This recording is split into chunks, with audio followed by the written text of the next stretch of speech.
आई हैं कि ये जो केसेस इमरान खान साहब और बीबी के सामने के खिलाफ बनाए गए हैं, ये वो झूठे केसेस की एक सीरीज़ है जो कि चलती आ रही है। इसके खिलाफ हमने जो क्वाशमेंट की एप्लीकेशन जो है वो खारिज हुई है। तो सलमान सफदर साहब ने आज इस्लामाबाद हाई कोर्ट में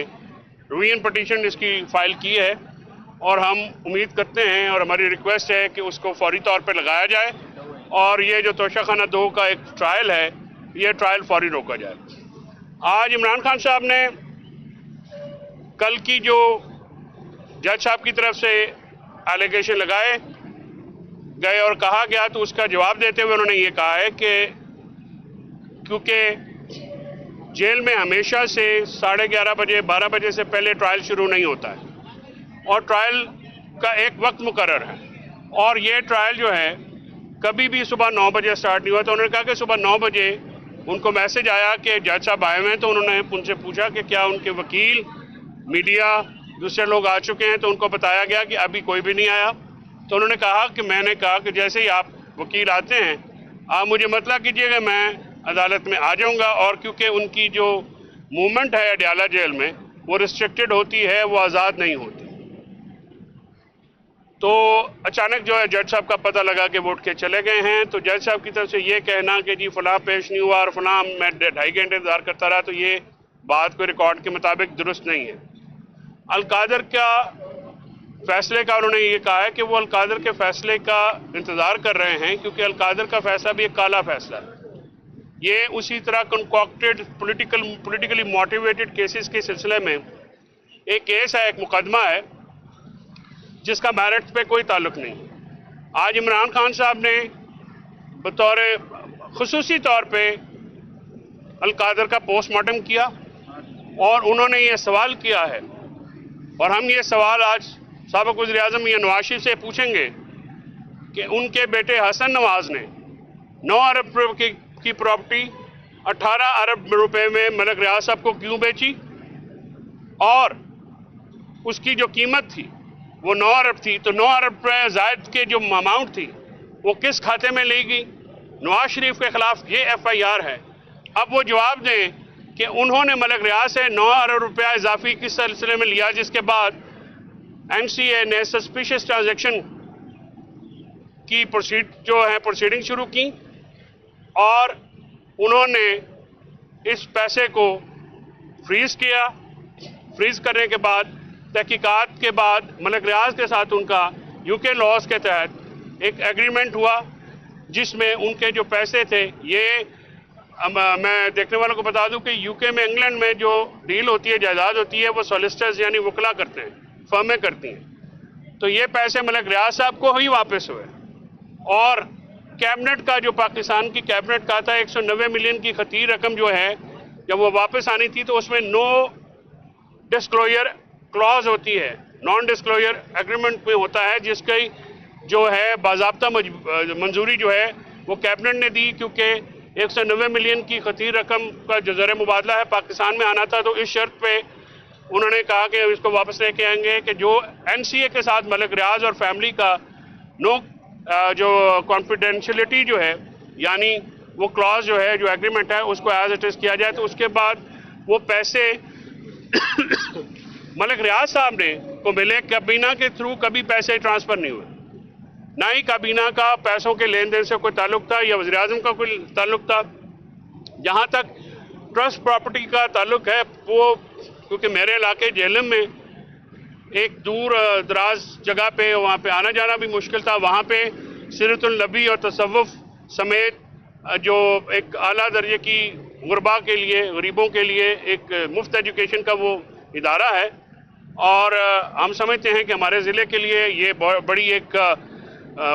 खुशकिस्मती है कि वहाँ पे इमरान खान साहब ने वो इलाका चुना जहाँ पे ये सीरतुल नबी की जो मज़ामीन हैं वो पढ़ाए जाते हैं, तसव्वुफ से मुतल्लिक़ जो है मज़ामीन में लोगों को रोशनास किया जाता है, इल्म दिया जाता है। तो आज का सबसे बड़ा सवाल जो है वो ट्रांजैक्शंस में ये आता है कि एक 9 अरब रुपए की प्रॉपर्टी 18 अरब रुपए में क्यों बेची गई। इसका जवाब हुकूमती जमात देंगे, मियाँ साहब खुद देंगे। मियाँ साहब ने एवनफील्ड की भी रसीदें नहीं दी, उन्होंने अपनी उस प्रॉपर्टी के भी जो मुकदमात हैं वो मिल मिला के ख़त्म किए। उन्होंने अपने ख़िलाफ़ जितने भी केसेस थे उनको खिलाफ कानून और खिलाफ ज़ाब्ता जाके जो है ख़त्म कराए। मियाँ इमरान खान साहब के खिलाफ ये जो केस है ये आउट ऑफ टर्न लगाया गया। इससे पहले के जो केसेस इसमें इतनी जल्दी से नैब के केसेस जो हैं अलकादर के या दूसरे निपटाए जा रहे हैं, इससे पहले जो आसिफ जरदारी साहब के ऊपर था, नवाज शरीफ साहब के ऊपर, गिलानी साहब के ऊपर और बेशुमार जो दूसरे केसेस हैं, सवाल ये उठता है कि ये आउट ऑफ टर्न केसेस क्यों टेकअप किए जा रहे हैं? क्या इसका मतमा नज़र इमरान खान साहब को सज़ा देना है? वो तो बिल्कुल ज़ाहिरन है कि केस के मेरिट देखे बगैर, केस की कोई और चीज़ सामने रखे बगैर जो है वो सज़ा देना मकसूद है। और 3 दफ़ा ये फैसला मुलतवी होना बज़ाते खुद इस बात का सबूत है कि ये एक सियासी केस है और इसमें मेरिट के मुताबिक कोई फाइंडिंग्स नहीं है। प्रोसिक्यूशन का जो एविडेंस है वो ना तो क्राइम ऑफ प्रोसीड्स यानी मनी लॉन्ड्रिंग का साबित कर सका, ना इमरान खान साहब या बुशरा बीबी की जो फाइनेंशियल गेन का कोई सबूत रिकॉर्ड पे है, ना ही किसी और मैंडेटरी लॉ की ब्रीच का कोई एविडेंस है। तो ये सारा जो प्रोपेगेंडा किया जाता है, ये प्रोपेगेंडा किया जाता है जस्ट टू मिलाइन और पाकिस्तान में सिस्टम को, जमहूरियत को, लॉ को, मीडिया को क्रश कर दिया गया है सिर्फ, और आईटी को $1.62 बिलियन का नुकसान पहुंचाया गया इंडस्ट्री को just for the sake of के पीटीआई को क्रश करना। पाकिस्तान तहरीक इंसाफ को क्रश करने के लिए पूरे मुल्क का निज़ाम बिठा दिया गया है। मुल्क में जमहूरियत का खात्मा कर दिया गया, मुल्क में सदाए एहतजाज बुलंद करना या सियासी इख्तिलाफ करने को दहशतगर्दी करार दे दिया गया है, मुल्क में अदालतों को कंट्रोल कर लिया गया है, मुल्क में मीडिया को जो है पाबंदियों का शिकार बना दिया गया है, क्योंकि आज़ाद मीडिया सवाल करता है, तनकीद करता है। तो ये हुक्मरान ना तनकीद बर्दाश्त कर सकते हैं ना सवालों के जवाब दे सकते हैं। लिहाजा हर चीज़ के ऊपर एक ही मामला है कि वो इस चीज़ को गैर किया जाए, मीडिया का सांस रोका जाए और वहाँ पे किसी को अपनी आवाज़ बुलंद करने की इजाज़त नहीं है। किसी भी मुल्क में, अगर मैं ख़त्म कर लूँ तो बड़ी मेहरबानी आपकी।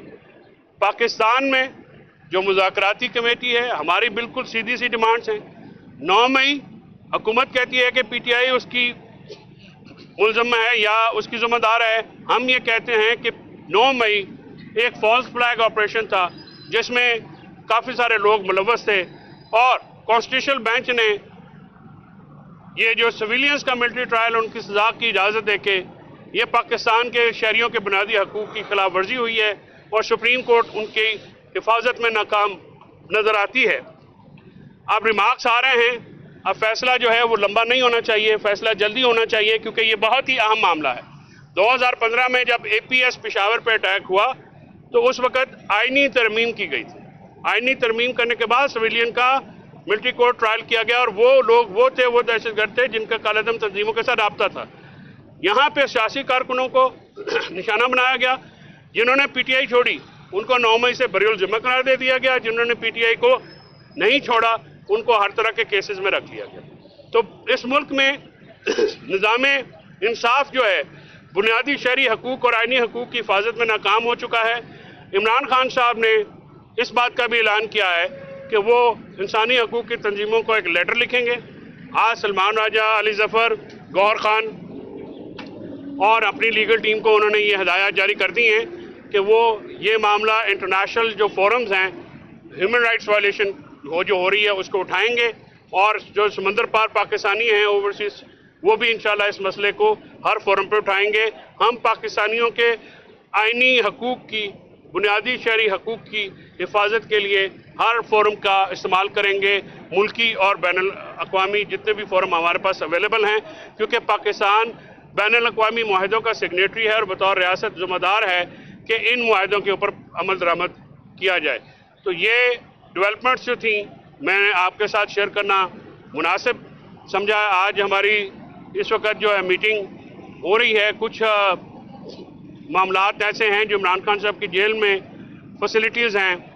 وہ ان کو پرووائڈ نہیں کی جا رہی، یعنی ان کے ریڈنگ مٹیریل، ان کے پرائیویٹ نالج کا داخلہ جو ہے وہ ان سے چیک اپ نہیں کروایا جا رہا۔ اس کے ساتھ ساتھ ان کو جو ٹی وی کی ایک سہولت ہوتی ہے، پی ٹی وی ہوتا ہے، لیکن وہ بھی بند کیا گیا ہے۔ اور ملاقاتیں جو جمعرات والے دن، کیونکہ بہت زیادہ کہا گیا کہ جی جمعرات والے دن کو ملنے نہیں آیا جو کہ بات غلط تھی، لیکن 3 مہینے میں صرف ایک دن جمعرات والے دن میٹنگ کرائی گئی ہے عدالتی احکامات کے باوجود، جو ایس او پی ہمارا سیٹلڈ ہے۔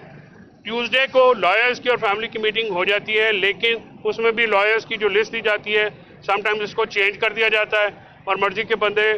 چلے جاتے ہیں، لیکن میٹنگ کروا دی جاتی ہے۔ 6 کی لسٹ ہے تو 2-4 کی میٹنگ ہو جاتی ہے۔ یہ چیزیں ہم جو لے کے اس پہ عدالت کے احکامات کے بعد میں نے یہ اپلیکیشن فائل کی، تو بچوں سے کل 15 منٹ کی بات ان کی 5 مہینے میں دوسری دفعہ کروائی گئی، حالانکہ اسلام آباد ہائی کورٹ کے ایس او پی کے مطابق ہر ہفتے بچوں سے بات کرانا ضروری ہے۔ عمران خان صاحب نے اس بات کو ہائی لائٹ کیا اور انہوں نے کہا کہ بچوں سے جو بات ہے وہ بھی ہونی چاہیے۔ اب اس کا فردر سٹیپ جو ہے اسلام آباد ہائی کورٹ میں اس سلسلے میں پٹیشن دائر کی جائے گی۔ اس کے ساتھ ساتھ جو اکتوبر میں ٹارچر ہوا، وہ پٹیشن جو ہے وہ سپریم کورٹ کے ہیومن رائٹ سیل میں پڑی ہوئی ہے۔ ہماری گزارش ہے چیف جسٹس پاکستان سے کہ اس پٹیشن کو سنا جائے، اس پٹیشن کو جو ہے اس پہ سن کے ایک فارمر پرائم منسٹر کو جیل، قوانین کے خلاف، آئین اور قانون کے خلاف جو ٹریٹ کیا گیا ہے، جو ان کے اوپر مینٹل ٹارچر کیا گیا، اس کا جو ہے پراپر سدباب ہونا چاہیے۔ اس کی جو ہمیں ریمیڈی ہے وہ ملنی چاہیے، کیونکہ وہ عمران خان صاحب کے اوپر ایک ظلم رکھا گیا 3 ہفتے کے لیے، ان کو لاک اپ میں بند کر کے مینٹل ٹارچر کیا گیا۔ تو یہ چیزیں ہم جو ہیں اس کو فردر اگر ضرورت پڑی تو ہم سپریم کورٹ سے امید کرتے ہیں، لیکن اگر سپریم کورٹ میں نہیں لگے گی تو ہم دوسری جو اویلیبل لیگل ریمیڈیز ہے وہ بھی لیں گے۔ فیصل بھائی یہ بتائیے گا، مذاکرات کا سلسلہ ایک طرف جاری ہے، خان صاحب نے ڈیڈ لائن بھی دیا ہے 31 جنوری کی، اور انہوں نے اس بات کی بھی اجازت دی تھی تحریری طور پر مذاکرات، یعنی خان صاحب ایک طرف مذاکرات چاہ رہے ہیں کہ مذاکرات نہیں ہیں، لیکن دوسری طرف وہ انہیں پر الزامات لگا رہے ہیں کہ یہ فیصلے جے ایچ کیو سے لے کے آتے ہیں، اس کے پیچھے بھوت ہے اور مجھے پتا ہے اس کے پیچھے کون ہے۔ تو یہ کیسے ممکن ہے کہ آپ ان کے ساتھ مذاکرات بھی کریں اور ان پر الزامات بھی لگائیں؟ یعنی آپ یہ کہہ رہے ہیں ڈاکٹر صاحب کہ جو لوگ مذاکراتی کمیٹی میں بیٹھے ہیں وہ بوٹس ہیں؟ میرے خیال میں تو وہ سیاسی لوگ ہیں، اور مذاکرات ان کے ساتھ جاری ہونے کا مطلب یہ نہیں ہے کہ جو ہمارے جو مظالم ہیں یا جو ہمارے اوپر ہونے والا ایک ظلم روا رکھا گیا ہے، جبر رکھا گیا ہے ریاست کا، اس کے اوپر ہم بات کرنا چھوڑیں گے۔ ہم 26 نومبر کا اور 9 مئی کا ہم ذکر نہیں چھوڑیں گے، کیونکہ ہمارے لوگ شہید ہوئے ہیں، زخمی ہوئے ہیں، ہمارے لوگوں کو جیل میں رکھا گیا ہے، ہمارے لوگوں کو جعلی مقدموں میں شامل کیا گیا ہے، ان کے ساتھ آئینی اور قانونی حقوق پامال کیے گئے ہیں۔ ہماری پارٹی سے آج ہم سے بات چیت کرتے ہوئے انہوں نے یہ کہا کہ قاضی فائز عیسیٰ جس نے پی ٹی آئی سے اور عمران خان سے بیعت کا سمبل لیا تھا، اس کو یہ یاد ہونا چاہیے کہ آج وہ نہیں ہے، لیکن پی ٹی آئی موجود ہے۔ تمام تر ریاستی جبر کے باوجود، تمام تر ایفرٹس کے باوجود عمران خان جیل میں بھی کھڑا ہے، لڑ رہا ہے، اپنے موقف پہ قائم ہے، اور پی ٹی آئی جو ہے موجود ہے۔ کسی بھی سیاسی جماعت کو ڈنڈے کے زور پہ ختم نہیں کیا جا سکتا۔ کمشنر پنڈی کی جو سٹیٹمنٹ تھی اس کے باوجود فارم 47 کی جو حکومت ہے اس کو قاضی فائز عیسیٰ اور الیکشن کمشنر نے پروٹیکشن دی، اور الیکشن کمیشن نے، جس کی آج تمام تر کوششوں کے باوجود پی ٹی آئی کھڑی ہے، عمران خان کھڑا ہے، اور جنہوں نے ان کو ہرانے کے لیے انہوں نے بیعت کا سمبل لیا، اللہ تعالیٰ نے آج ان کا وجود بھی ختم کر دیا، اور وہ ایک ردی کی ٹوکری میں ماضی کی تاریخ بن کے پڑے ہوئے۔ Thank you sir.